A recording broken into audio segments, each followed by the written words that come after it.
Welcome to Linux Saloon, a place to discuss tech, open source, and where Linux is always on tap. Each show will have a talk about something in Linux. Can be a Linux distribution, a desktop environment, application. We also chat about things in the news or any random things out there. Any variety of topics from the community is on the table for discussion. So it can be Linux, tech, Sean, or open source related, and we'll just chat away. I'm Nate, a Linux fitness and vintage tech enthusiast, but with an almost unhealthy obsession with the Open SUSE project. And with me today, I got a fantastic handful of folks. I've got Sean, Jinda, Terry, Eric. Welcome. How is everybody? Thank you. Excellent. Good. How are you? Fantastic. So be sure to do the straw poll. We have a fun straw poll. It's about what was your first Linux distribution? And I think this will probably carry us for quite a while because it was such a, I think it's a fun straw poll for sure. So if you would like to do that straw poll, I would be grateful. And so would everybody else, especially Eris. Especially Eris, even though he's not here. He's got I think more house guests. I don't know. So on the table for discussion, we will discuss that straw poll. We got our news flight night, a bunch of topics that I think are incredibly interesting. We got a community free pour with Ben. So he's got some updates for StormOS and then something else he's doing. I can't, like his Xinnix, he called it. I don't know what he called it, but he told me in a message. I don't know. I wasn't paying attention. I just know he's going to be on and we're going to talk about it. And then but first we are going to do what we've been doing in Linux and tech. And Sean, you have a very interesting project. I know you try to downplay it a little bit, but you're not going to get that one by me. Yeah, so I had purchased a laser engraver back around January or February. And one of the things I did not pick up at the time was any kind of enclosure for it. So finally kind of getting around and getting an enclosure, bought an enclosure, got that set up and got it venting to the outside. So I don't have to do things like turn off my smoke detectors when I'm working on it, which is a good thing. Yeah, I can see why that'd be important. Yeah. And the other thing that I did, I was using an open source piece of software. I believe it was Laser Web. Oh. To control it, and went ahead and bit the bullet and went over to Lightburn, which is a commercial piece of software, which does run on Linux. You just need to purchase a license for a year. So it's a yearly fee. It's not bad. It's like $60 initially. I think next year it will be $30 for. Yeah, it's not bad. Yeah. So it's not a huge outlay like Photoshop used to be when you could buy that in a retail package. Yeah, and I, from what I understand too, some of the specialized equipment, it's almost like commercial only pricing. It's not for like the everyman, and so you're looking at hundreds or thousands of dollars sometimes. So yeah, 60. Not too bad. Actually, there are a couple of different versions depending on the type of laser you have and the type of laser controller that you're using for the main board. So for the hobbyist lasers, that's the $60 mark, and then it goes up from there. But I don't think any of them are terribly outrageous. So let me ask you. Go ahead. I was going to say. So where did you find the software that? Because that's always the big thing for me when I want to like find some software that does a thing. It's always like the hardest part, like where to get started, because there's like, you have the suspectware out there. I'm not sure what to call it, but it's just kind of like a little bit suspect. Jinda knows what I'm talking about. I can see his north and south. I know exactly what you're saying. Like, I want some software for this, and then like you see this. Yeah, this doesn't. Yeah, it looks a little dodgy. But so, how did you find this laser engraving software?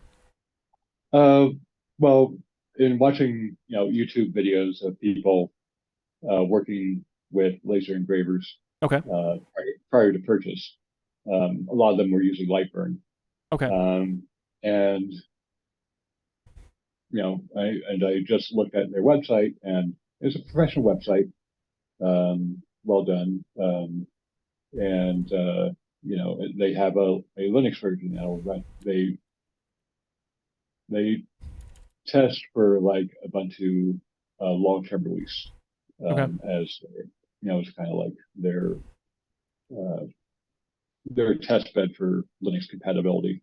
Makes sense. Yeah. I think it's like a development team of 2, so they're a pretty small outfit, but they're kind of like the standard in laser engraving software, as I understand it. But when I was initially setting up, I'm like, I want to see what kind of open source there is out, and looked at a couple of them, and most of them have kind of phased out of development over time. The only one that I found that worked was the Laser for Web project, and that I had to install under Debian. For that's kind of the instructions I had, so that's what I went with. And that works, but it's not as cohesive a package as far as the overall interface. That actually runs within a web browser. So is it is it called laserweb.url.ch? Is that the, or is that one of the sketchy ones that I'm clicking on right now that'll take the stream down? I will have to double check.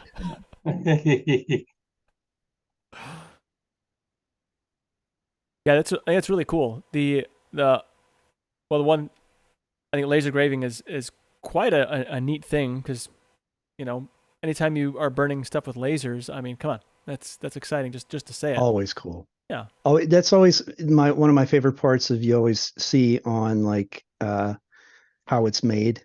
Those, it's like, and then they do the laser engraving, and it's just this awesome process of just real quick zoom right into the surface of whatever they can engrave anything basically. All right, we got it. And which is there's a question here from LQ Larry. It says, do you use something like Inkscape for the drawings? That's from LQ Larry. Like a vector. Yeah, so Inkscape for doing vector work. Okay. And I'm not terribly artistic, so yeah, good. Yeah, sorry. I'm not Sorry, guys. Oh, I think we lost Sean. Maybe a train was coming by and he had to shut down his laser quickly. Nate, you're muted.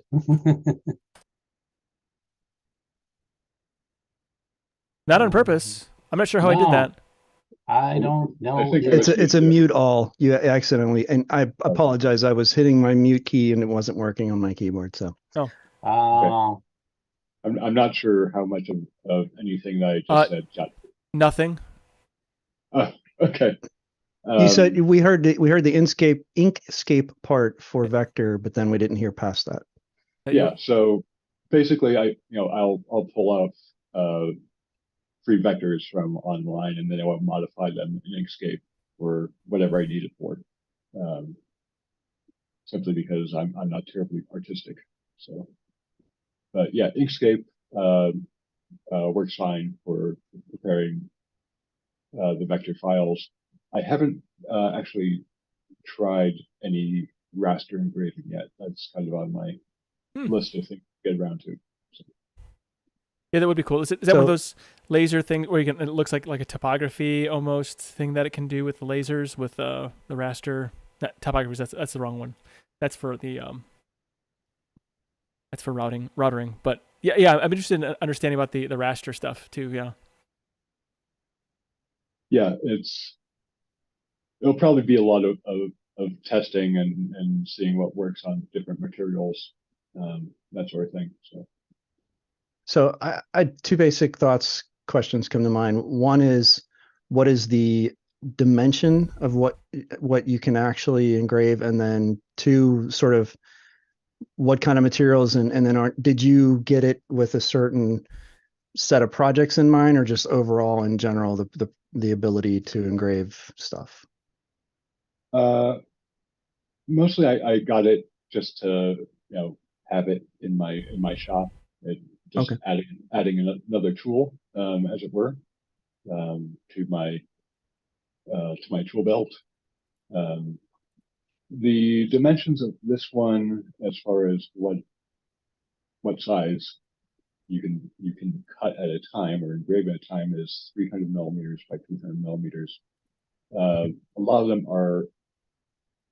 that are out now are usually around 400 millimeters squared. And the other thing is I purchased this is a Creality machine, and I purchased the 10-watt laser option at the time. There are different wattages that you can buy in at. The lowest ones that you usually find are around 5 watts. So this is like the next level up, and 20 watts are pretty common as well. So it just kind of depends on what your budget is, and how deep down that rabbit hole you want to go. So What kind of materials have you tried engraving so far? mostly various types of wood. Slate actually engraves rather well.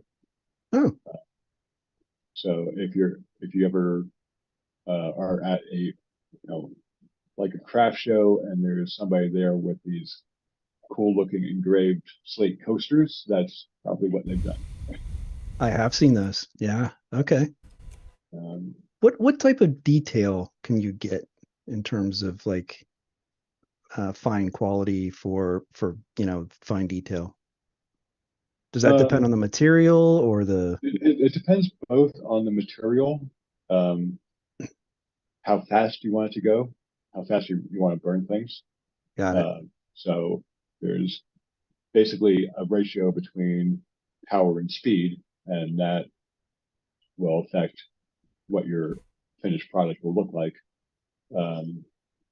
And then you can also play around with the lines per inch setting.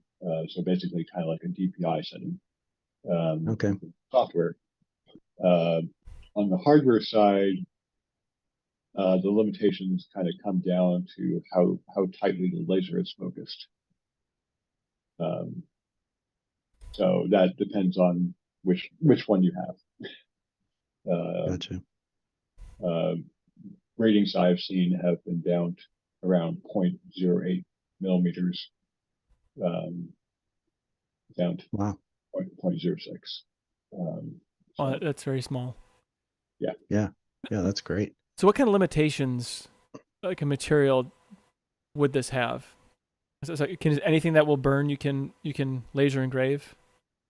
Well, you want to make sure that it is safe to laser engrave, Okay. simply because you Like are tissue burning paper would be a things. bad idea, basically. Well, you're burning things, so if that thing will off gas Mhm. various fumes during the process that are not good for you. For example, you have to be careful with what kind of plastics. Oh, sure. If you're using any plastic that can off gas nasty stuff that you don't want to be inhaling, probably not the best thing to be doing in your house. Sure. I imagine Besides the hood helps with that though. the hood helps with that, but you still have to So- vent the gas So in the kitchen, somewhere. put it in the Yeah, kitchen then, right? yeah. Right on the stovetop. A little extra secret seasoning for your dinner, right? Sure. Um, Now, how thick of material? Like, I know you're just engraving the top of it, but how much work? How big is your workspace? Like, how big of something could you put in there in that engraving space? well, the one that I have is what they call an open frame. Okay. So it basically sits on a surface. Okay. So anything that you can sit that on, you can engrave, right? Um, and the other thing being an open frame is if you can get the registration right, you could theoretically move your workpiece over in stages. as long as it fits within Right. Right. at least one 300 millimeter section. Oh. To Gotcha. kind of Gotcha. Gotcha. move your workpiece over. It'd be kind of interesting to see if you're using another like set of stepper motors, you can rig up, like a belt or something. Sure. Yeah, have like a moving surface or Yeah, yeah, something. yeah. That would. That'd be very cool. They have that on 3D printers as well. Yeah. So how like what's like the maybe you said it and I just it like went one ear and out the other. But what is the like the how big is the workspace? Like what's your XY right. So area? so the XY on this machine is 300 millimeters by 300 millimeters. Okay. All right. That's nice. Yeah. Good size. And then you adjust the Z manually based on it has like this came with a little gauge that you can slip under the laser head. Uh-huh. And you move the laser head depending on what kind of work that you're doing. Right. So if you're just engraving or if you're trying to cut or that sort of thing. Do you have like a link to this particular machine? I'm Where'd you build not it? sure. Well, as far as I understand, this is the actual make and model. This is the Creality Oh, okay. Falcon. Is the make and model. Okay. But this particular one was a special for Micro Center, and Oh. that's where the 300 millimeters comes in. So it's a slightly smaller version of the actual version that Creality sells online. So I think that one's 400 squared. Okay. Gotcha. So this might be ridiculous. Like when you're talking about this, like I started thinking, and then I would never want anyone to like live in my head for any period of time. But could you potentially engrave like cake frosting? Like could you do a design on a cake? I know this is like really ridiculous, and the variation would be quite a bit, but like could you imagine the cool things you could then? Because I mean, burning frosting in the kitchen is not that big a deal. I've burnt tons of things in the kitchen. I couldn't imagine being any worse than like, caramelizing sugar. Creme brulee. Yeah, exactly. Yeah. Yeah. Well, why not? how level would the surface need Yeah, to that's be? the question, right? Yeah. Like. Because I don't make my cakes not very flat. Yeah. That's very interesting. That would work. I mean, technically, it should burn, but you'd probably have to go down to a very low power as to not like start cutting through the cake, right? Sure. Yeah. Unless you want like cool cutouts of your cake. Honestly, right? Holy cow! Right? Now we're going down a whole nother aisle of like this might be actually really interesting. Could you imagine? I'm going to end up engraving my barbecue and my burgers and everything else. Like forget like one of those branding stamps that you see online. Like when I bring my barbecue, I'm going to say I laser engraved this stuff, pal. See that? Look at my brisket, laser engraved brisket, and slice. Oh, can you imagine how thin you could slice it with a laser too? All right, listen. Next week, I think that would be a little tough for a 10-watt laser to get through, like a brisket. All right, you're now clouding these crazy ideas with like facts and figures and such and technical specifications. You need to like that last part. No, it's really. I was just thinking like a lot of times I do cakes for people like for birthdays and whatnot. I didn't have to for today's, but I've done like many birthday cakes. And I was thinking like I like doing the frosting. Like I can draw pretty well and I can do a lot of things very well, but like putting the frosting on in a way that doesn't look like a bunch of like a garbage, I guess. I mean, it's okay, but it still looks like like a kindergartner writing their name for the first time. As far as my cake frosting goes, which is why I do fondant, because fondant you can control it way easier. But anyway, it'd be you could actually engrave the fondant too, because you can actually control the fondant. Would work really well. Yeah, fondant would actually work much better. Yeah. Oh my gosh. Because it tends to be smoother and actually stiffer as well. Okay, so it's a Creality Falcon, you said, right? Is that what you said? Yeah. Well, could you use the thing to level it? Could you change, instead of having, the laser engraver on it, put a little pice of plastic on it to level your cake, the frosting? Just Well, have it well, run I back and mean, forth the problem is like like a so mill. you actually kind of like when I do cake, like a multi-layered cake, I do Yeah. actually shave them so they are kind of flat. But depending on Yeah. how lazy I am, I might just like leave the top round, like the last one, just not shave the top because you're just losing cake there, right? And then I Right. just frost on top of it.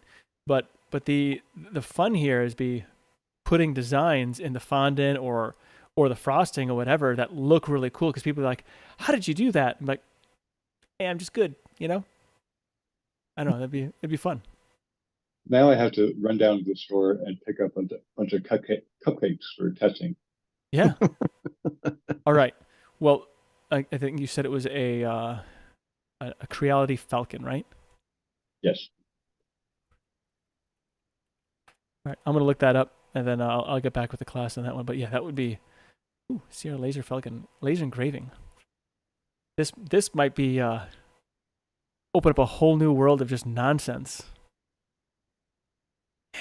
Let's see. And I think of like, so similar to what you're thinking, but with cakes and stuff, I'm thinking like if you had like a school event, for all the kids, have like a giveaway, something with this, the mascot, engraved into it or something like that. I don't know. I think there would probably be a million ways to use something like this if you sort of sat down and thought about it.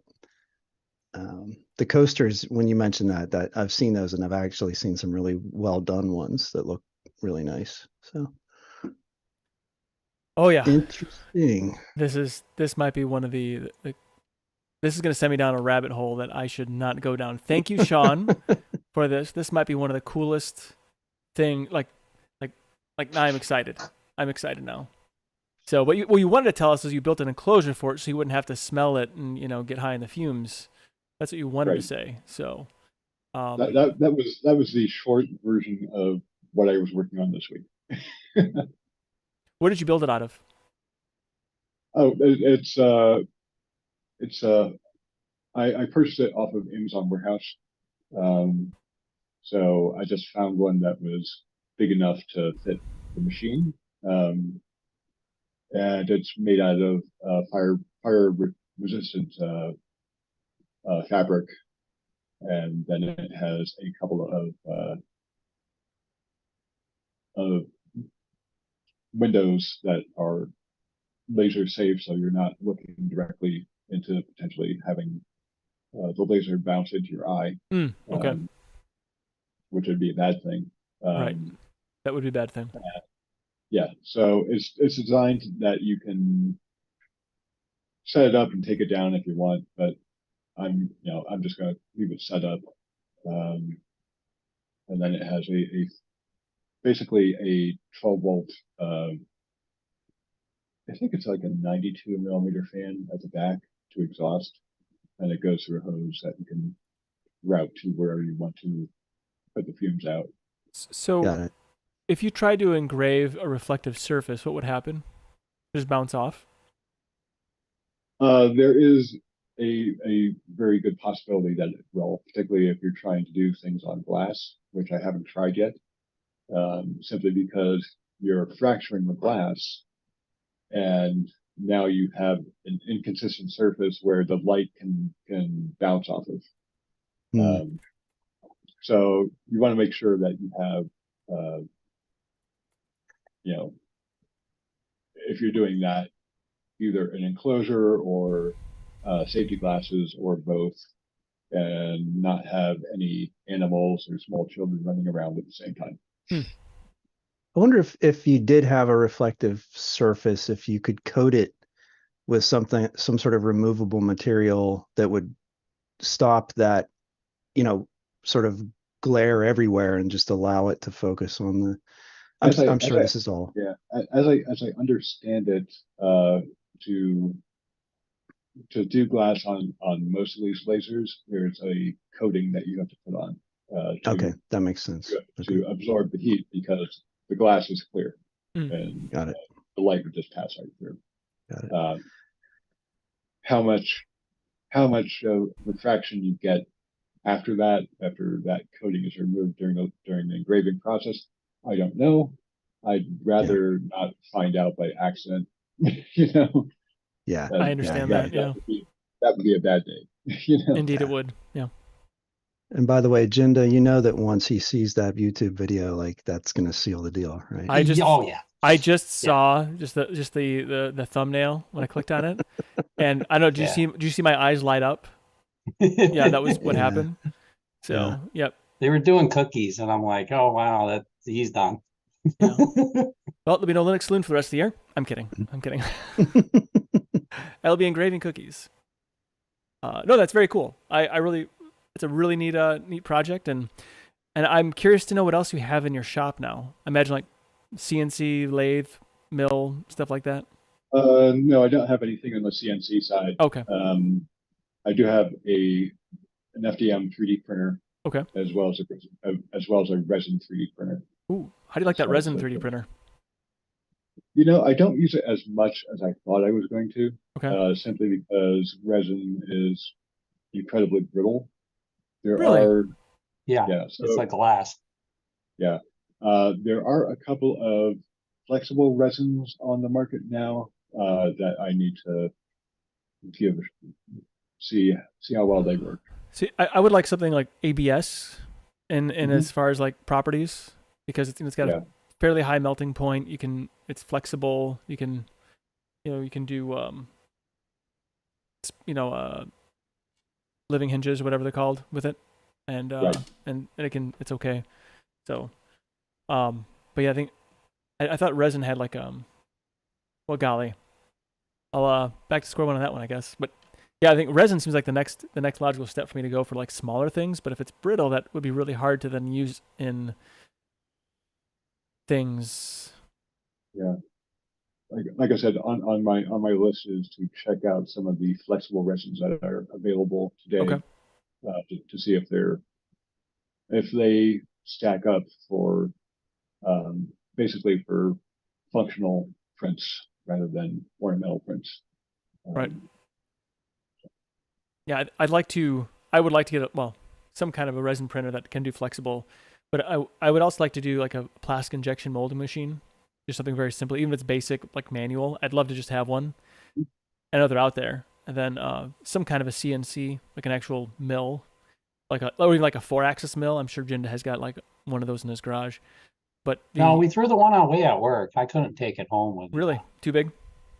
53,000 pounds. Just put in the back of your pickup truck. Yeah, why not, right? Yeah. But the like a 4-axis, even if it just had like a router head, I think would be really awesome just for doing more complex things. Although I'm not sure how to do those tool paths very well, but I know they're doable. I think there are some projects to set up a 3D printer with a routing bit for doing small projects. Yeah, there definitely is. But I definitely haven't gone down that path yet. I'm not sure how precise that would be with the 3D printer as the frame for it. Well, the stepper motor is actually pretty accurate. Yeah, but the frame itself, I mean, but it's just kind of rigid enough. Yeah. For what you're trying to do. So I could see like doing, small PCBs would be, single-sided or double-sided PCBs should be fine with that kind of setup. I don't know if I'd want to do like I'm engraving a piece of wood. For that frame, that may be a little too much vibration introduced into the process. Well, very cool. Well, thank you very much, Ron. That's an incredibly interesting thing you got going on. I would love to hear more. If you do actually experiment with cookies and cakes and things, which I guess can be done, please do share your results, because now I'm thinking I need a laser engraver for my kitchen, because Why not? Actually, I have a bunch of dog biscuits here for my dog. Maybe I'll start with those. Oh yeah, yeah, that'd be really He'll fun. still eat them. Yeah, he won't mind. You have to That should smell interesting, I'm sure. Yeah.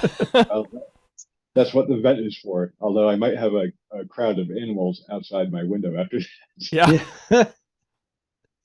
Actually, I think Um, engraving something sugary would probably smell really good too. I'm just thinking. Maybe. well, that would be like a creme brulee or something. Yeah. Which is delicious. It Yeah, is delicious. if you go too far, though, I mean, maybe you just like you have an instant fire. I don't know. Just melts. Yeah, just Yeah. turns into goop or something. Yeah. It's gotta be just dialing it in just right, just like Yeah. anything else in the kitchen. Gotta be dialed in. Mm-hmm. Excellent. Well, thanks Very again, Ron. cool. And if you have not yet done the straw poll, if you could go ahead and do that now, that would be great. So what was your first Linux distro? Yeah. Now we're going back. Yes. Back in time. Let's be back. Yeah. Yeah. And this is going to vary a lot depending on how long someone has used Linux, whether or not they were using desktop Linux versus Linux on a server. Yeah, there's going to be a lot of variation in this. So there are there's a lot. There are a lot of different options on here. And Eris also found a way to let people add their own. So no other in this one. But I'll just run down through the ones that were voted for. And it's not really too surprising to me that the top choice was Ubuntu at 24% or 8 votes. Red Hat, 15%, 5 votes. Slackware, 5 votes, 15%. So Wow. even with Red Hat. Yeah. Mandrake, 2 votes, 6%. And then I'm surprised by this, but I was the lone vote for Debian, 3%. You might want to refresh because it just changed. The numbers just changed on me. Oh, okay. Yeah. Okay, there we go. 2 votes. Slackware, yeah, 5. Mandrake, 3 votes. Debian's got a 2nd vote. Linux Mint, OpenSUSE, PC Linux OS. These all have 1. Ubermix. What's that one? Never heard of that. Never heard of it. Oh, it says other next to it. Oh, Yeah. These are all others. Lots of others. Right. Yes. Yellow Dog Linux, Xubuntu, Lubuntu, Caldera Open Linux, MK Linux, Pop OS, Ojuba, Never heard of that one either. Knoppix. That's an old one. Knoppix. It's a And blast then there from were the a bunch past. on here that didn't get votes. Arch, Fedora, Kubuntu, Windows, Manjaro, Meepas, MX Linux, Peppermint OS. So yeah, it's actually pretty interesting how spread out it is. Mhm. But I think a lot of that could just be timing, could be situational, could be the type of hardware people had at the time, could be, I mean, if we have 5 people or 12.5% that did Slackware, my guess is that that's because they started early on with Linux. I mean, it's not a guarantee. Obviously, Slackware is still around, but my guess is that people probably were using it because it was one of the preeminent distributions at the time. So, yeah, Ubuntu, it's really not a surprise whatsoever to me. 30%, 12 votes. I think anyone who's been using Linux for 10 years or less, or maybe even 15 years or less, Ubuntu could be a strong candidate. Red Hat, I think, is going to be more on a professional side of things. That's just a guess. I mean, I don't know too many enthusiasts running Red Hat. Mandrake is another one from back in the day. I mean, that was absolutely, that was my first of those. Mine Yeah, too. the reason Debian was my first was because I used Linux on servers for years before I even considered using it on a desktop. Simply because I was in a corporate environment and I was using a lot of Windows, Microsoft sort of technologies, and the Linux stuff was way more interesting to me as a file server or as a network server or something like that than it was on the desktop. So, but it was in the same era as Mandrake, and yeah, and actually one of the stories, and we're not going to really cover it, but one of the stories from this past week or two was Debian turning 30, which is pretty cool. So yeah, and I'm hoping that it keeps going. A lot of people use it. I know it's pretty heavily supported by Ubuntu, and what I can tell, Ubuntu's still going strong. So yeah, I mean it's still one of those great file server distributions that you just sort of stick it on something, and you know, if you have reliable hardware, that thing will run for a long time. Yep. Well, that's very cool. One of my yeah, the Linux Mint, which doesn't surprise me. Actually, I'm surprised maybe there aren't a few more votes for that, but that may speak to participation more than anything. Yeah. OpenSUSE, yeah, a lot of these are, and then the others are interesting. You know, Yellow Dog and yeah, Caldera Open Linux. Yeah, it's one that I'm peripherally aware of, but I have never had an opportunity. I don't even know if it still exists, honestly. I remember MK Linux, but that was a long time ago, as well as Knoppix. Knoppix is, I think, was that the progenitor to MX Linux and Antix? Wasn't that the? I think. I wish Dolphin was here, but I thought something like that. Yeah. The MX Linux came out of Knoppix or something. It came from something else. Antix and it came from Mandriva, I thought. Not Mandriva. No. Memphis. Oh, that could be Memphis. Yeah, it came from Memphis, and they combined Memphis and what was the other one? Yeah, something else. That's where they got the M and the X from.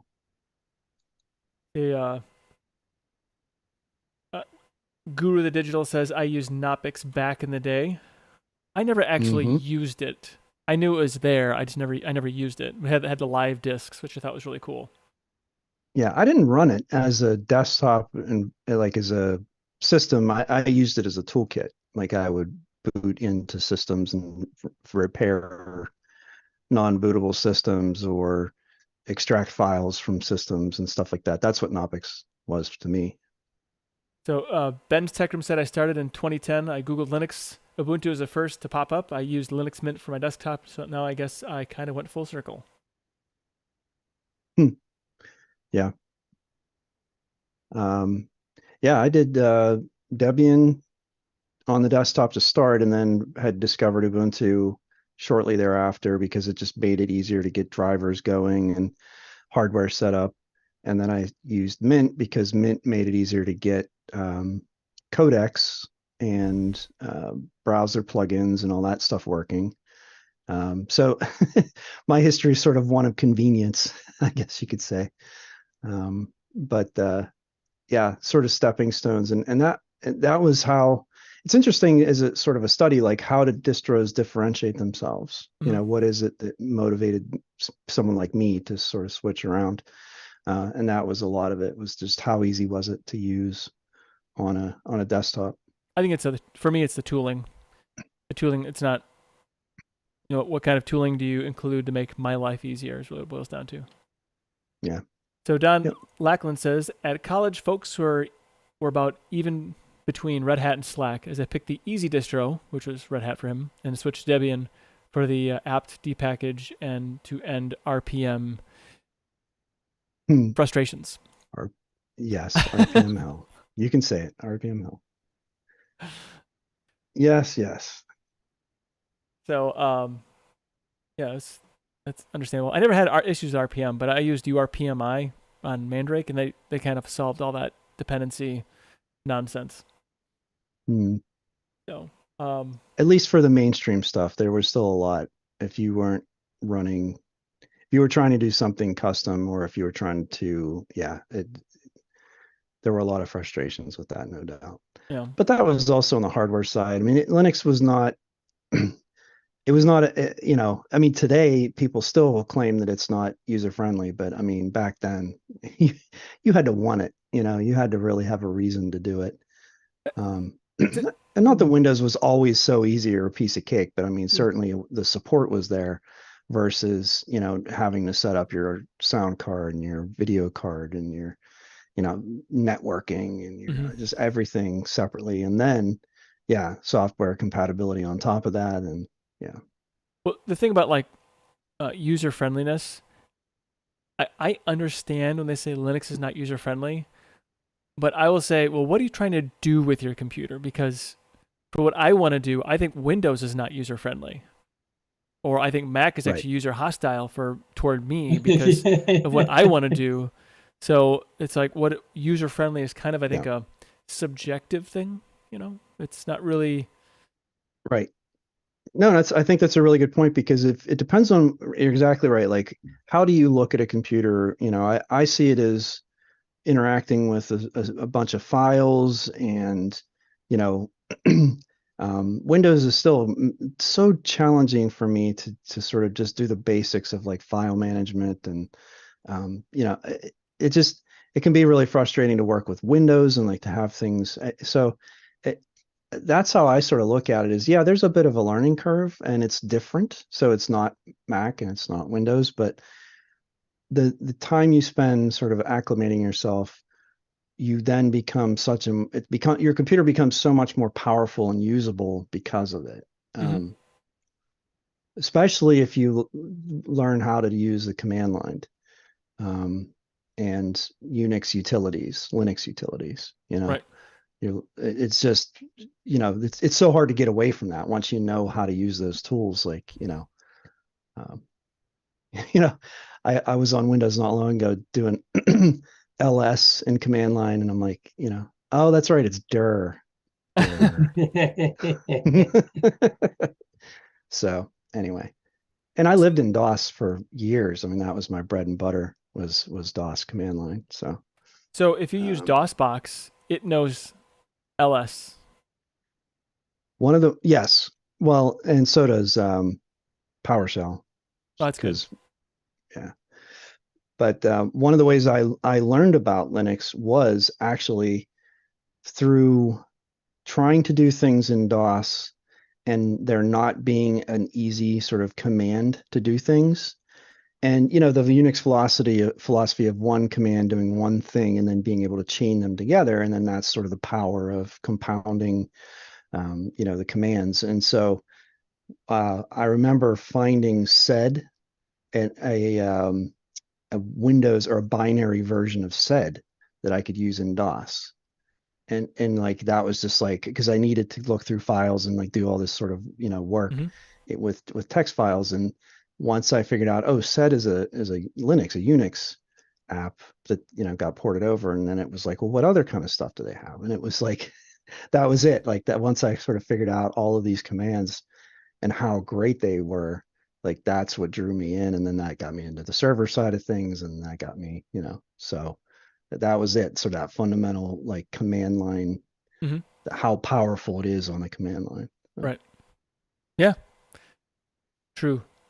And I think it's really funny when people say, like, when I tell them I use Linux, they say, isn't that like that DOS operating system? I'm like, yeah, exactly. That's it. Sure, let's Nailed go with it. that. Yeah. That sounds right, good. Right. So what is Linux exactly? What's that? I said, yeah, they're completely identical. Yeah, not a lick of difference. No. Yeah. Anyway, I think this is exactly what I would expect from a diverse community, and also it speaks to the variety of Linux itself and desktop Linux, and how there are so many different varieties. And, you know, of course, some people would be like, well, it's, you know, why are there so many? But, you know, the point is because people are different. Use cases are different. People do things differently. They have different interests, different needs. And they're all fundamentally the same in a lot of ways, depending on, again, what you do with them. But you know, on the surface, at least, they are different enough. And And so, yeah, this looks exactly how I expected it to look when Eris posted it. So, I think often that Linux is a little bit like a different, like automobiles, right? Or whatever. Yeah, they're like automobiles, right? Some need a sports car, some need a sedan, some need a pickup truck, some a minivan, some need, like, the big giant vans because they have a whatever. So it's all a matter of what is it you're doing with it. Not everyone has the exact same needs for the vehicles, so you gotta tailor it to what you need, which I think is pretty cool. Now there was a reply. Did you read this reply from? That's right. I forgot. Yeah. Let's see. So, Ubuntu 6.06, such a dapper release. Linux Mint was the one that I jumped to when I left Windows. The first one I tried to use circa 2000 was Red Hat. If I could have figured out how to install software, Opera, I needed a fast rendering browser on slow dial-up. I might have saved myself 18 years of unnecessary Windows purgatory. Oh, there's a lot to unpack there. Yeah, I remember Opera because of dial-up and how they would do. How did that work? I think they cached a lot of things is what they would do. So it was. Yeah. It was I want to say that maybe it was that. Sean would know. No. Oh, no. It was, they rendered it as like a lightweight image or something, so that it wasn't actually having to. It did something where it wasn't actually downloading all of the content of the page. It was just showing you the page, and then you could interact with it, and then that would cause it to then load deeper. Okay. I'm almost positive that's how that worked. There was some like sort of like a overlay or something like that. Anyway, yeah, I remember finding that and thinking, wow, this is amazing. So I remember like early on there was something with how you could cache web pages, and cache information was like a real big deal at one time. Obviously it's not a big deal now. Oh yeah, no, I had a proxy server that did exactly that. What was that called? I think it was Squid. Squid. No. It was Squid underneath, but someone else had put something on top of it, so it had a different name. But yes, it was fundamentally Squid. But I remember, because my wife and I tended to use the same websites a lot, I remember deploying that and having it make a huge difference in how quickly things would load. Yeah. Yep. Can't use that now because of HTTPS. Proxy cache. Yep. Proxy cache. Oh my goodness, the memories. Everything's so easy now. Like I sit down and I just click a button and yeah. Yeah, you don't have to have all these neat tricks to get things to work. Download managers, or you're doing 5 different threads to get the fastest possible speed. And oh, goodness gracious. Anyway, well, that was an interesting comment. An interesting poll. I love those. Thank you, Eris, for putting that together. Thank you, everybody, for participating. And we will have another one next week. Excellent. Well, it's time to get into the news. So we got actually quite a bit of, relatively speaking, had quite a bit of news suggestions this week versus last. So I think that's pretty cool. And one of I just came from Eris, but there is a DIY Bionic Pancreas that's changing diabetes care. So what's next? So community people with type 1 diabetes got a self-built device approved. And what they can offer as, what is it they can offer that big companies cannot? Well, it's, I'll just read part of the article. It says, 10 years ago, a tech-savvy group of people with type 1 diabetes decided to pursue a DIY approach to their own treatment. Now, if this were written for a bunch of nerds, they would have said probably open source and collaborative and stuff like that, not DIY approach, but whatever. They knew that a fairly straightforward piece of software could make their lives much easier, but no companies were developing quickly enough. What the software promised was freedom from having to consistently measure and control their blood glucose levels.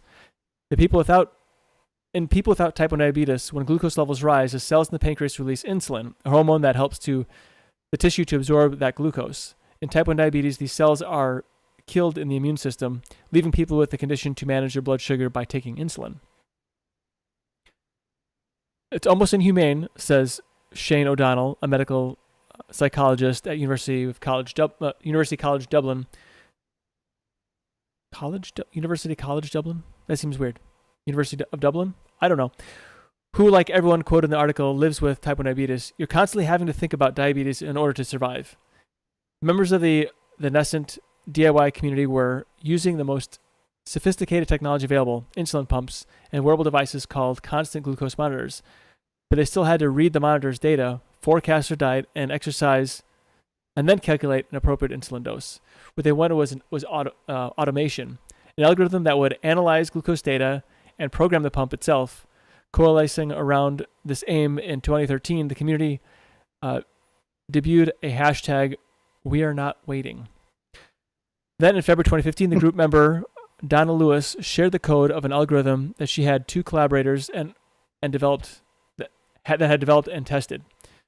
"We didn't set out to undo anything big," says Lewis, now an independent researcher in Seattle, Washington, but soon people who had downloaded and used the algorithm shared their personal experiences and gave feedback. When users suggested tweaks and potential improvements, others tried them and reported back. Oh, like an open source collaborative method. Weird. Katrina Bruin, an endocrinologist at Charité Berlin University of Medicine, estimates that around 30,000 people now use open source technology for automated insulin delivery. Some use Lewis and colleagues' original open APS system, which requires a mini computer to control it, whereas others use an Android APS, which evolved from Lewis's system, or Loop, which are smartphone applications. So it goes on quite a bit, but the movement continues to mature after years of relying on self-reporting data. In the past 2 years, randomized control studies, they've shown the safety and effectiveness of open source systems. So what do you think of that? Open source moving into the medical industry, or where corporations are not finding solutions, but individuals are finding solutions. This sounds a lot like, Linux as a solution instead of using some sort of proprietary solution. I think this is pretty exciting. I mean, the implication here is, more control. I mean, I'd like to know if there's a piece of machinery that's keeping me alive. I'd like to know a little bit more about that code that's running in there, I think that's one part of it, but I think it's also giving people the ability to have a tool set. Most medical innovation is a massive undertaking in terms of financial backing and the time it takes in either a hardware lab or a chemical lab, or there's just so much overhead to and then the expertise it takes, the people that are behind those labs and staffing those labs. And I mean, this is why the major corporations behind, the pharmaceutical corporations or the technology corporations, or heck, even technology like medical records software. Every aspect of healthcare is dominated in a lot of ways by big corporations because of the overhead that it takes to develop these things. And so the fact that you can use open source and leverage that to sort of level the playing field in some ways and to sort of empower people to be able to work on solutions themselves, like that's amazing to me. That and like they said, we're not waiting. Right. The people are dying of this every day, or living a much worse life than they could be, because of all whatever factors exist. And of course, there's a huge profit motivation, and again, because these these things are so expensive, corporations only undertake them if they know they can make a profit, and so and not just a profit, but a healthy profit. So, that's another thing that tends to slow things. How patentable is it? How, that kind of thing. So anyway, I think all around this is pretty fascinating. I think a lot of it, though, too, is it seems like to me, this is just out of observation, the more regulations that get proposed for something basically cut out the upstart or the little guy. So it's almost like as a corporation gets bigger, the more that they're going to be able to slow the innovation and keep out competitors. So it's kind of the antithesis of the free market is when anytime you have these things that kind of creep in. Like, I don't know, obviously anything with medical, you risk, there's a potential for the risk of life, right? Especially something like this. So I can see why there'd have to be some limitations. I mean, like if you're going to build a submarine, you probably want to make sure that thing is certified before you go down to see the Titanic, I'm sure. And, but at the same time, I mean, if, so if they create all these new little regulations around things, are they going to be able to cut out innovation from actually happening, like true innovation? It seems like right now, a lot of the internet and the tech space grew rapidly as technology because of the lack of regulation more than anything else. But now things are, I don't know. There are legitimate safety concerns, right? And you don't want to be cowboying something. But there are also things that are intentionally, I think, introduced to stifle competition, right? And so I think it's probably a blend of the two. You are talking about human life, so you have to be really careful with experimenting. But at the same time, some of the regulations are definitely intended to make it difficult. So right. Well, if you look at the simplicity of a inexpensive insulin pump, okay, there's not much there. There's a stepper motor, a cam, a hose, and a clock. That's it, and a battery. And if you're really, really, really concerned about, say, the functionality of this, you're relying on a battery that you bought at Walmart or Walgreens. Okay, so you see, to me, you're looking at two different, you know what I mean? You have to start looking at where your factor of safety is. And my uncle was diabetic. He had an inexpensive insulin pump that he could barely work because he was that kind of person. Challenging to work a television, challenged to work an insulin pump, challenged to work a computer, those kinds of things. And to have him be able to use one was the bigger challenge, let alone the issues with the factor of safety of it being a problem. But now that you can go online and buy an Adreno or what have you for $6.95 and get a stepper motor and be able to make a loop to program it and not charge $5,000 for a Metatronics unit and be able to build it for $140. If you're that kind of person, I think you could do it. Well, and even if you don't directly build it, somebody being able to service that industry and help other people. Yeah, exactly. You see those things. Hearing aids were another one for a long time. Hearing aids were sort of cordoned off. They were, only certain things were covered by insurance companies. They were incredibly expensive. They were also very ugly and clunky. They had to be brought in to be programmed. They were just archaic technology, and there was no reason for them to innovate because they had sort of locked off competition, right? Mm-hmm. And then this market opened up. They deregulated it. And then all of a sudden you had things that you could literally just buy and program with your smartphone, or, the barrier to entry became so much lower and the product quality and choice became so much better because of this. Yeah. And of course, hearing aids are not like a invasive technology that's going to kill you if you do something wrong. But at the same time, it was a perfect example of how regulation stifled competition and made it so that this was technology that's all around us. A smartphone, the hearing components. We all were wearing earbuds and stuff now anyway. I mean, the stuff was there. It was ready to be used, and they couldn't do it because of the way that the funding was, reimbursement was, and all of the other stuff, certification, that kind of stuff. So I completely agree with Jim on that. But at the same time, though, like if I'm developing a medication, I mean, you're ingesting something, and then once you ingest something or inject something, there's not really an undo button on that. I mean, you can take a hearing aid out, you can remove a pump, but like, you know, you put something in your body, there's not really an effective way to flush that back out. And, you know, I want that stuff to be very well tested, and I think I want it well tested. You know, honestly, I don't even know. I don't think that I can be logically consistent or intellectually consistent on a lot of this stuff now.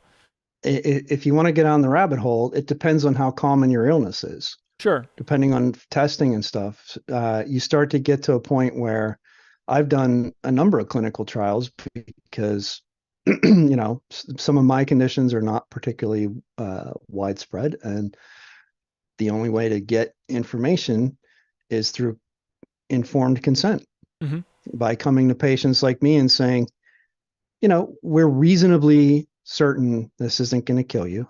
Right. That's good.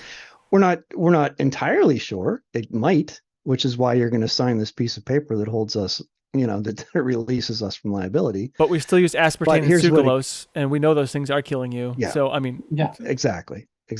So there's always a trade-off is what I'm saying. Like there's almost always, you know, there's almost never a positive outcome without a potential negative. So, right. So I think informed consent, I think that's one thing. Sure. You know, if you are in a situation where, you know, you need something that maybe not the well-beaten path, that's not as well researched. I mean, I think trying something is better than not and just dying, you know. I agree with you. Yeah. I mean, anyway, I mean, like, I don't know, just that's my take on it. I mean, I don't know, not that I'm, you know, I'm an authority. Well, there's a time to roll the dice. Exactly. I have a quick aside. I'd like to think that every time I say something I think is funny, Terry's picture is agreeing with me that it is funny. Let's go with that. Yeah.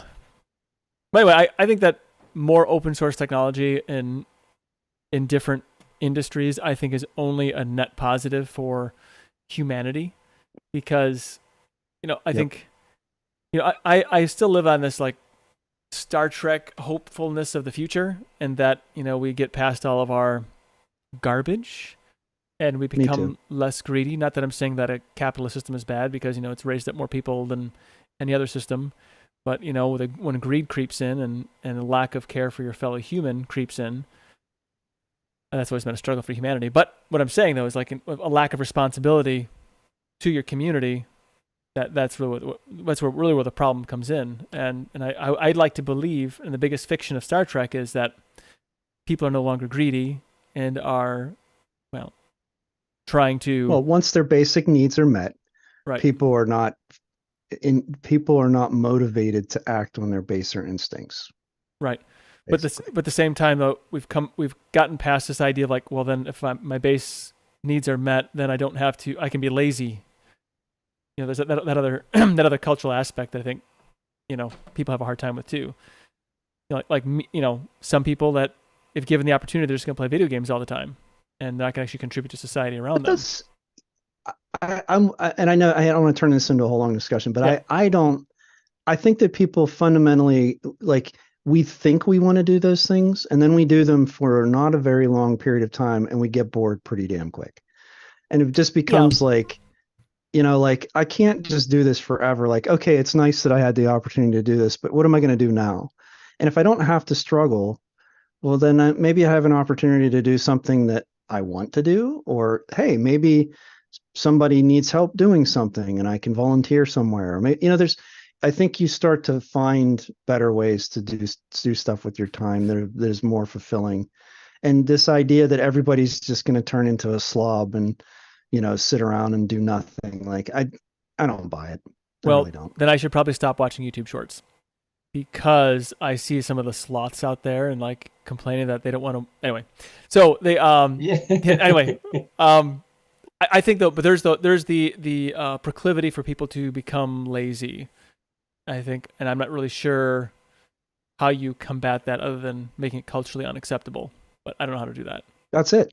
I think that's it. I think it is, once you don't have to compete wants that need to feel superior and compete, like, whenever it becomes less about the car you drive, the house you live in, and that kind of thing, and more about what you did. What are the things you do? What are your activities? How do you give back? Like, what are the things that you've learned? Once those become the values, exactly, then that becomes the norm. Yeah. Like, ask not what your country can do for you, but what you can do for your country. Like, that's, and not just your country, everyone around you, your fellow human being. But I think that was the idea. The community. Well, no, yeah. I'm saying it was the quote from JFK. Just good save. Yeah, I was having a hard time. Like, all of a sudden, I had too many acronyms in my head. It was George Lincoln. No, Abraham Washington. Grover Cleveland. What? Who? What? Grover Cleveland. Wasn't he on the Grover Muppets? Cleveland. Statler and Waldorf. Sesame Street. I was at his restaurant just last week. I'm not kidding. There's a restaurant called Grover's down the street from my house. Oh, about 5-6 miles from it. It's Grover Cleveland's old hunting cabin. Really? They moved it and they stuck it out. Yeah. That's fantastic. Is it any good? Yeah, you get cheeseburgers as big as your head. Nice. Grover Cleveland liked cheeseburgers. I never knew that. Yeah, I guess. I certainly didn't know that. But here's the something. more you know. Yeah. So here is a fun little story that actually it's from Michael from Tux Digital, or the Mr. Michael Tunnell. It is Commodore is keeping up with Linux. This is a kind of ridiculous article, but I do want to make sure. How did this get in the docket? I put it in there. I'm not going to lie. So, in a nutshell, so there's this thing on Hackster.io. Is it Hackster? Did I say it right? Yeah, Hackster.io.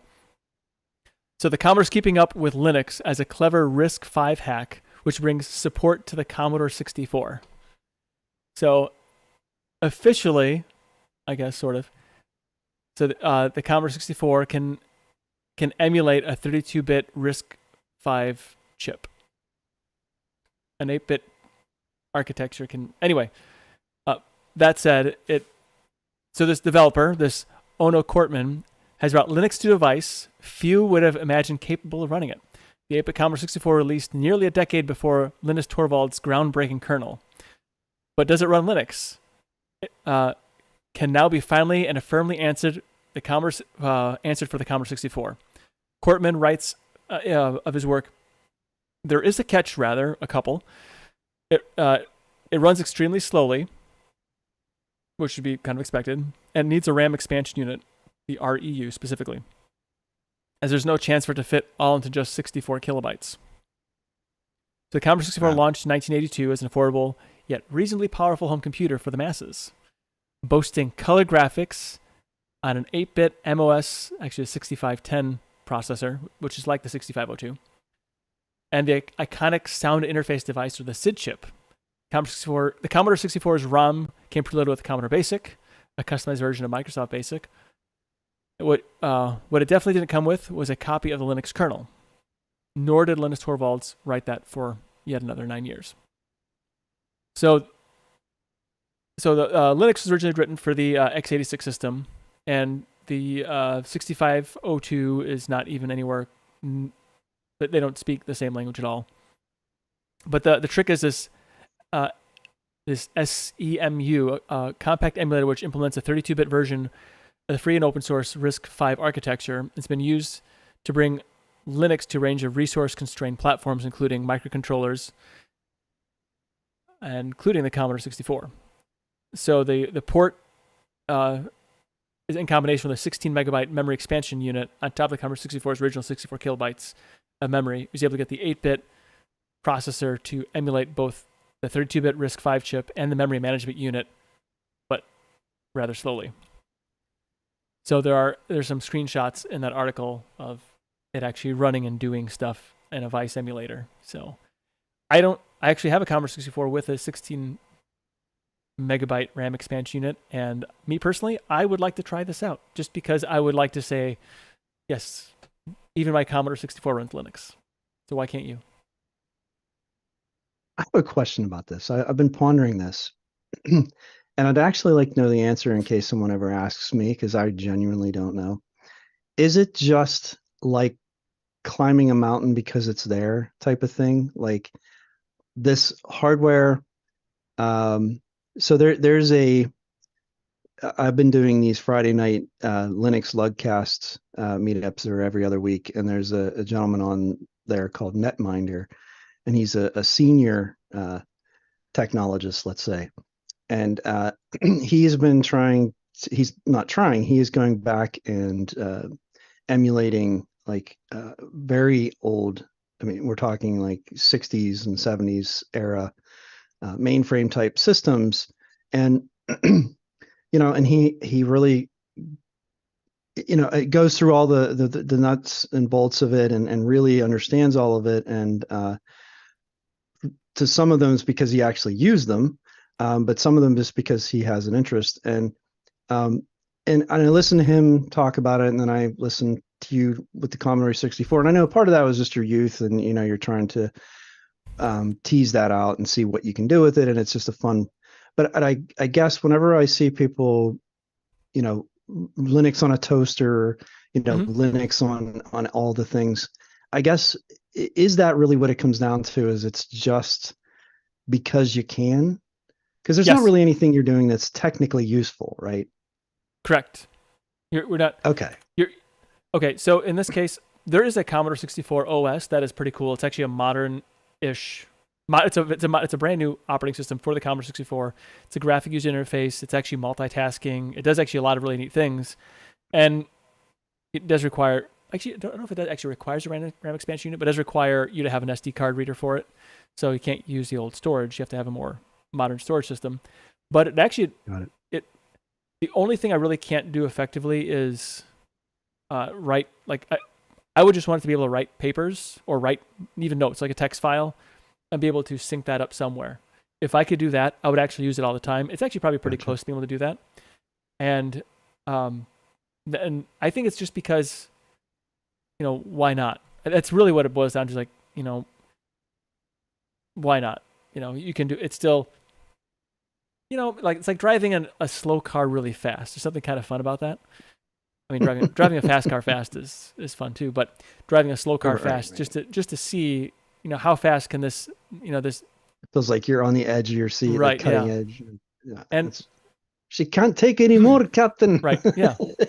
You're gonna run. The thing is, rattling its bolts apart as you're driving it.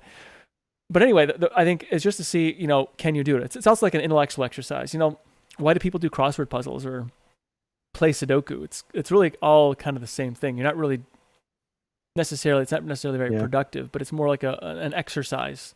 Could I accomplish my whatever I have to do on something else? I think it's just because it's neat, as Adam Grubbs would say. Hey, I'm down with that. That's great. I was making assumptions that was the case, and I just wanted to verify that I wasn't off base. Nope, I think you are. I think you're on base.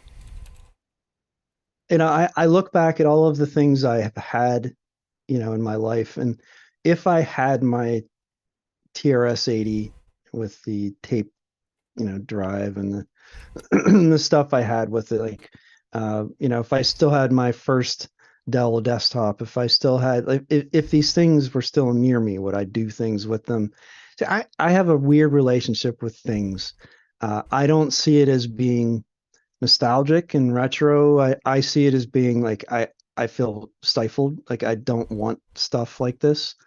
And I know that's a different thing. Like, I don't have any collections. I don't collect baseball cards or, model trains, or, like, I've just never had hobbies like that other than computers. Like, I collect data. Like, I've got, lots of old programs and stuff like that, but I don't have, and I think maybe that's just my own personal way I look at things. But then I look and see that you have these things, and I think, oh, that would be really cool if I could sit and program BASIC on my TRS-80 color, and and go back, and I had these books and, bring binders of basic programs. And, so I think I kind of get it, but it is against my nature to do. So, anyway, yeah, that's, I find it fascinating from a distance, I guess. Yeah. Well, some people are more forward looking like you, and some people,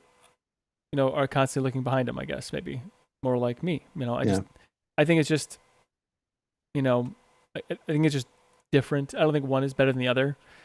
Yours is probably better. I mean, because, I have all this old crap here, and it's like, what function does it really serve? Well, but think about those picker shows. It always fascinates me that, like, you see those guys go to some farm somewhere, and this guy's got like just, and thank goodness they do, because it's these objects that just would not exist otherwise. They have, tools or signage or memorabilia or cars or, whatever type of stuff they have. And you think, like, this stuff would just literally be gone if it wasn't for this person being an archivist in a way. It's not always like it's in clean boxes. It's sometimes just piled in a barn somewhere. But still, the idea that someone saw value in something, whereas I tend to not. And so, yeah, it's a weird thing to me, again, personally. But I'm glad that you do it. I'm glad that people do it. It's just fascinating that someone would do this with the Commodore 64. It's silly, but I think it's the kind of silly I really enjoy. Yeah. Oh my goodness. So Brave unveils. Yeah, I was gonna say, I don't know. Do we talk about this already? That Brave unveils a new Forgetful Browsing. I thought did we? I'm not actually entirely sure. It's been in the notes for a while, and I can't remember now if we actually talked about it or if it was something. Anyway, I guess let's talk about it and see if we talk about it again. Whatever. We can keep it. It'll be a short segment. Talk about Forgetful. We can be the Forgetful. We are the Forgetful Browser. Oh my goodness. So Brave's whole thing is privacy focused, with a weird side obsession with crypto. But anyway, so they're introducing a new Forgetful Browsing feature that prevents sites from re-identifying you on subsequent visits. So, a lot of people think that cookies, clear your cookies and they won't know who you are. Well, there's a lot of other fingerprinting type stuff that goes into this. So I'm hoping that's what they talk about here. But not only clears cookies to sites you specify, but also data in local storage and the cache when you close a website. This will automatically log out of sites. It also prevents re-identification when they return to site at a future time. Users can enable Forgetful Browsing from the software settings menu, either for all websites, which would be annoying, I think, or for a specified list of sites. See, now I have something similar to this with cookie. It's called cookie auto delete. Okay. But it's an opt-in. So by default, everything gets wiped. So like this website I'm reading right now, when I close the tab, there's 2 cookies that it's set. As soon as I close the tab, within 15 seconds, those cookies are deleted. You can do local storage and other stuff as well. So I think this is a very similar thing to this add-on. But having this be something that you have to tell it to do for specific sites sounds like it would be much less useful than the way that cookie auto delete does it. So the way you say cookies, it makes it sound really delicious. I don't know why, but just the way you say. Are you hungry? Yes, cookies? I think. Yeah, cookies. Well, cookies. Only if they're laser engraved, right? Right. But it's the way the way he says cookies. It's like there's something almost sweet. I don't know. Don't try. Just do it natural. Oh, sorry. So cookies. See? Now you psyched me out. I know. I apologize. I love cookies. Oh goodness. Chocolate chip. So first-party tracking is taking the backseat in privacy protection considerations of browser engineers, because users can consciously choose what websites they visit and naturally have better control and a clearer understanding of where their data goes. While first-party cookies are important for a good website experience, such as staying logged in or keeping track of read content, several risks are still associated with a website re-identifying visitors indefinitely, such as what was the attack? I was just reading about this, where people would be able to, they would steal an iPhone or some other, Android, whatever. And because people's cookies on their phone would be there, they would be able to take those authenticated cookies to a browser, and then they would do a password reset or something that would allow them to then get directly. So it was sort of like a man in the middle, but you had to get to the cookies themselves. Mm-hmm. But because the cookies were the key to the authentication aspect of it, and because cookies, once they're set, some of them stay set for a very long time, until you actively log out of a site. Yeah, I can see how they're saying this is more of like a sort of a dangerous thing to have them be there indefinitely. Although again, it depends on the device. If what are the odds that someone's going to walk into my house and do this on my desktop? They'd have to get into the system first of all, and then otherwise, anyway. So I guess I'm pretty privacy focused, and I do block a lot. I may have Pi-hole. We've talked about this before. I got a Pi-hole running, and I run ad blocker, and I feel a little bit guilty about ad blocker actually, because I want to support the sites I go to, and I do turn them off for some sites, not mine, but I turn them off for other sites, and because it's just me. But I am like those cookies and having things authenticated, like especially like my work stuff that I do. I mean, it'd be really painful to have to like log in every time to all those things. So how, I guess, what's the balance there between convenience and privacy, I guess? It's why your banking website isn't going to let you stay logged in for very long. Right. Their sessions expire, fairly quickly. And I think depending on the software you're using and how sensitive the data is, you could argue corporate email is pretty sensitive, right? And email applications are always logged in, right? There's almost no type of security usually. So it really comes down to the security practice that the enterprise itself sets up, and it makes their users adhere to. Strong password policies, re-authentication, bio, the authentication keys. I mean, there's all sorts of different ways to do it, but I agree with you. Only using cookie-based authentication is definitely is a dangerous thing. Just a single username password. I think having the secondary authentication and then having a shorter lifespan on that authentication.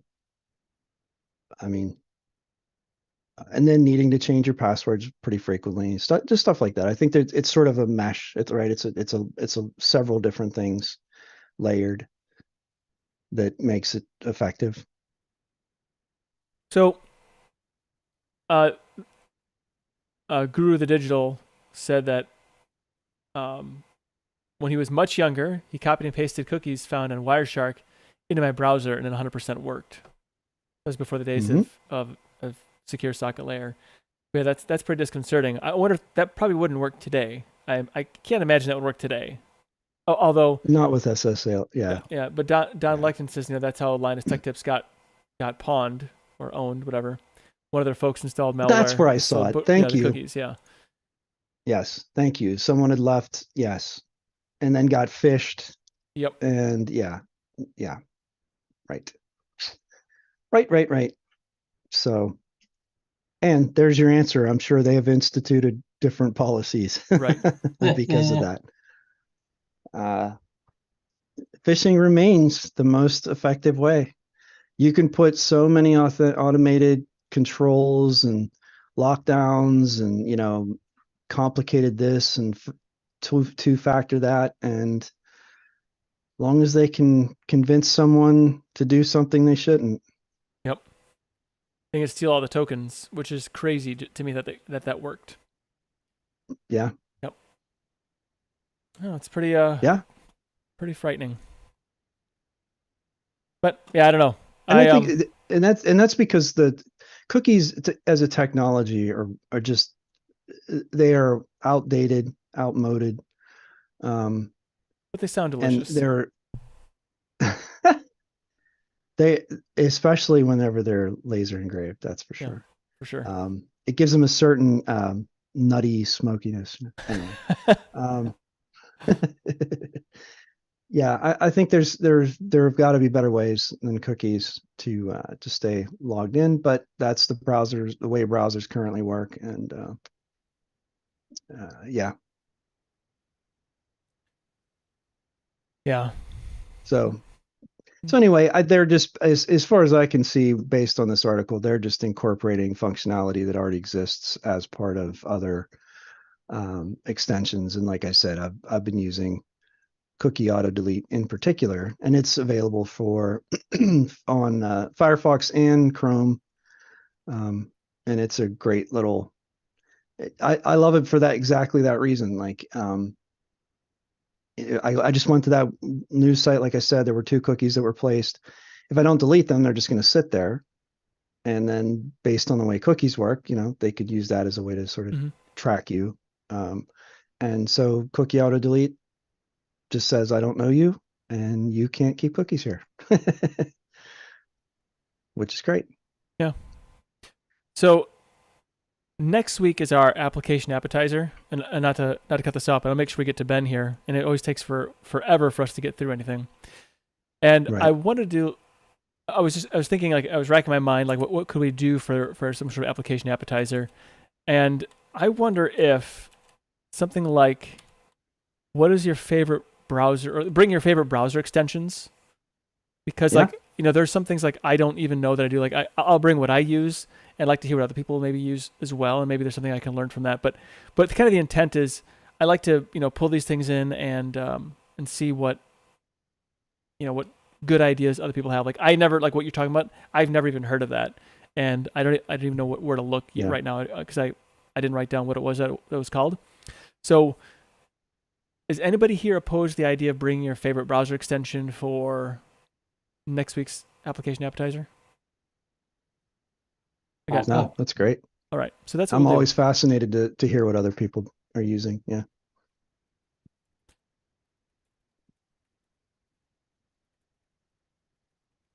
Excellent. I wrote that down, and now we know. All right, and if anybody else has any suggestions, so discussion suggestions, distribution suggestions, some application suggestions, or poll ideas, please send them to suggestions@linuxsaloon.com, or tag myself or Eris or Eric or somebody, a regular you see here on there, and we'll make sure we get it into the list of suggestions. So that's actually where the DIY insulin pump came from. And there's actually another thing that it was Brian. We'll bring it up next time. So I didn't put it in here, but Brian had a good one too. So we'll get that next time. Yeah, please send any suggestions that you might have. We'll put in the show notes, and we'll have a discussion on it. I like that sort of thing. So Ben, I see you're here. So the community free pour, which is going to happen right now here. Yay.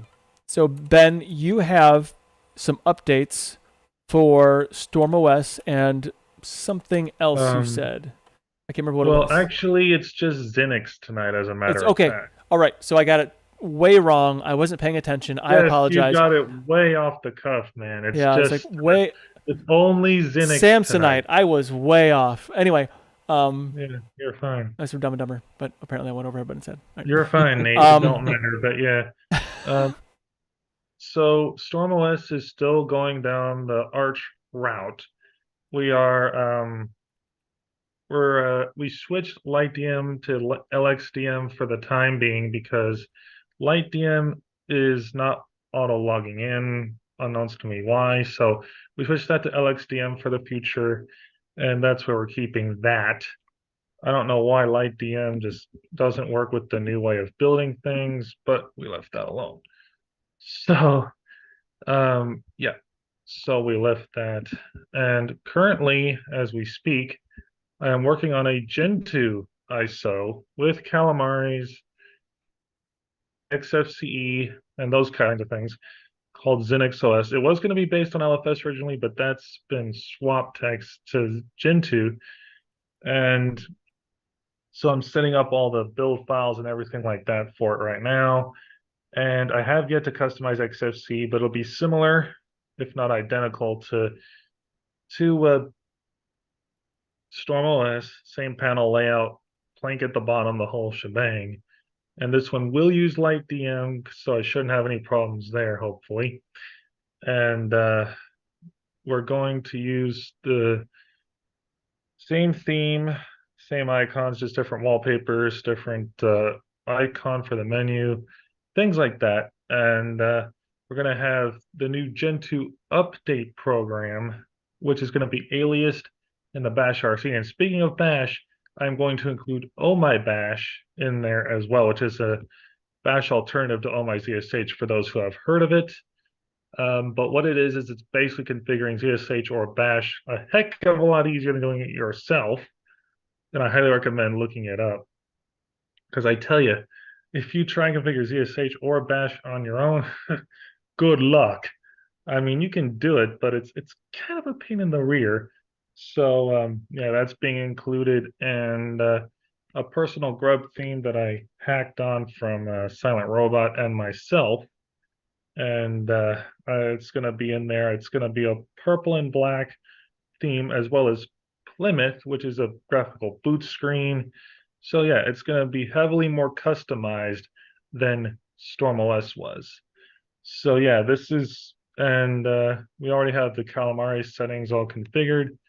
So yeah, my friends and I on the Xinnix and Storm team have sort of bent over backwards to make Gen 2 as easy as we can. And also a kicker here, my friend Kaylee, whom I talked about last week, she is going to be in the future, not right now, but in the future, giving us she's now on the dev team, by the way, not just the testing team, but she is now on the dev team.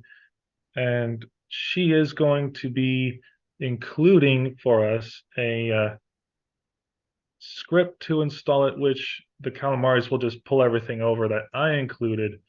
And what the script will do is she's going to make it act like Arch install, where it actually gives people a choice of what they want. If you don't want my customized XFCE settings, you can just pull in whatever desktop or window manager you want and pretty much get whatever you want out of it. So yeah, we haven't finalized that yet. That's still very much a work in progress kind of thing, but we will be including that as well. So yeah. So that's something that, the StormOS version will have, but we haven't finalized it yet. It's still in heavily testing. But yeah, so those are kind of my recaps for you on what I've been doing the past few days and, as of today as well. So hopefully those will be out soon. We don't have an ETA on that yet, but Xinnix is currently a work in progress as well and will be over time. So those are kind of, yeah, because I got to tell you, building a Gen 2 ISO is a heap more work than Arch. Oh, I understand that, Anarita. I mean, all these things are going to take time. I wouldn't suspect anything to be released anytime soon, but I'll keep you guys posted on all this stuff as we go along. Also, sometimes, Anna, if you got an itch, you got to scratch it. And I think Ben is a very itchy dude, so he's got a lot of itches to scratch. Yeah, I got a lot of distro itches to scratch, and these are going to be the two main projects we have going forward. And we're gonna get this done. Just really no ETA on everything, so we'll go from there. I mean, if nothing else, at the very, when you boil it down to brass tacks, if you are learning something and if you are growing as a, your knowledge base, even if you never Yes. publish anything, that doesn't mean it's not a success, because if you are learning and becoming, you're gaining skill sets as you do this. So this is only going to be a benefit to you. It's not going to be, Yeah. anything. It's always only going to be a benefit. Yeah. And as we speak, I am currently working on waiting for XFCE. Oh, XFCE actually finally compiled. Golly. But yeah, so here soon I will be booting into that and theming it up and getting it done. So this is because I have an 8-core 16-thread processor on this laptop and 32 gigs of RAM. Yeah, it's not spelled Xinnix, Jonas. It's Xinnix, Xinnix OS. So yeah, that's going to be the name of this distro. And I got to tell you, this is going to be Gen 2 for the masses. It's going to be Gen 2 with XFCE with Calamares, like I said. And hopefully I'll have a website up for this soon. Again, my buddy Chris from the Linux Tech Geek has been away working. He hasn't had time to help me finish it. So hopefully soon we will get that done. Well, Gen 2 for the masses is definitely a unique selling proposition. So yes. And you'll be the only one. It'll be the only one that I'll have been the only one that has done it, other than Redcore, which is KDE based. But there was no Gen 2 XFCE with Calamares out there, and I figured, what the hey, I'll do it. Yeah, that's very cool. Well, I wish you all the best on that. And not to be a party pooper, but I do have to I got some things going on. Oh, you're fine. You got some other stuff to bring up. That's so but I want to actually, I have to kind of cut it short tonight for the show. So I mean, it's been an hour and 42 minutes, so we're not too far off base. But I do want to go into last call here, and I don't have closing time to play, but you can hum it to yourselves. Don't to yourself. We're good. Yep. And Eric, you just flipped your thing to your avatar, but you are part of a group called Distro Hoppers Digest. And last I checked, you said you were going to be doing Rhino Linux as your distro. Is that recorded yet, or are you still working on that? We have a couple weeks out. We're still a couple weeks out from that. So I'm 90% sure I'll do Rhino. For all the reasons that I mentioned last week, I think gives me a reason to try XFCE and do some things that I don't normally do. I have not had good luck with this whole concept of a rolling Ubuntu. Oh. I've hit some snags along the way with this whole what state is the dev repo in at any given time, because of the fact that it's not meant to be used. It's sort of a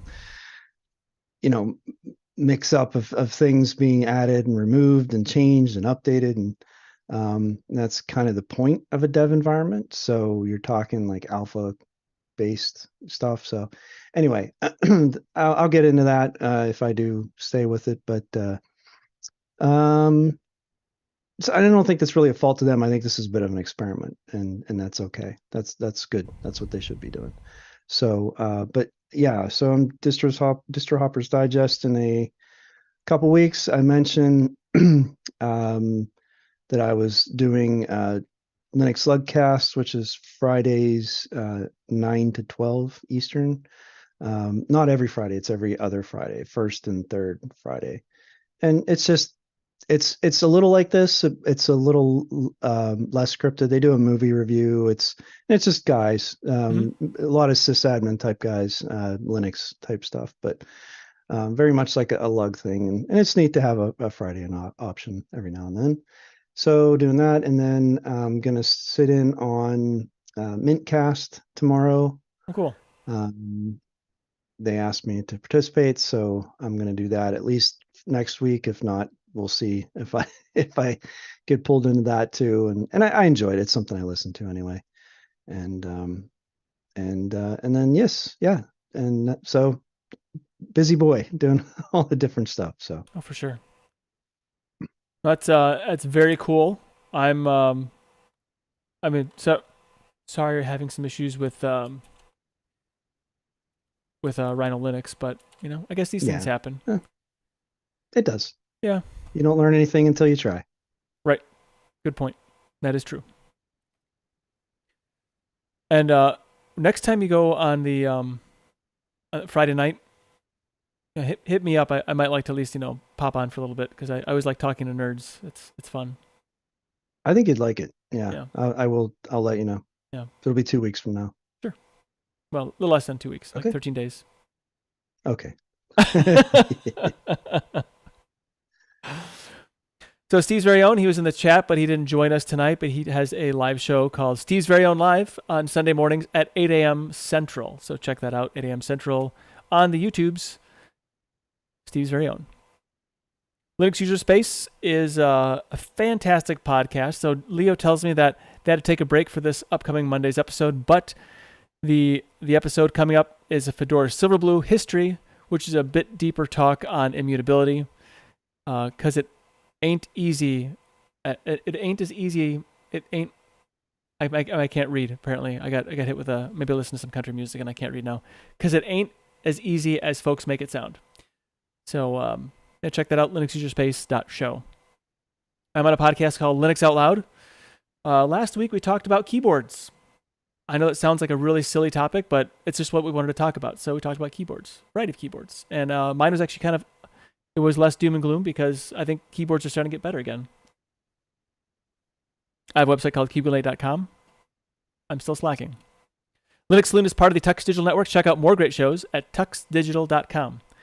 I want to thank you all for your support, however you do it, being a part of the conversation in both the Zoom meeting and the YouTube stream, as well as for everyone watching the show after the fact. I want to thank you, everyone involved in making Linux and open source tools possible for us not only to have this conversation, but also to have fun and enjoy our technology. Linux truly puts personal back in a personal computer. Thank you for stopping by. Be sure to tip your developer, and please remember to Linux responsibly. Until next time, see yous. Bye.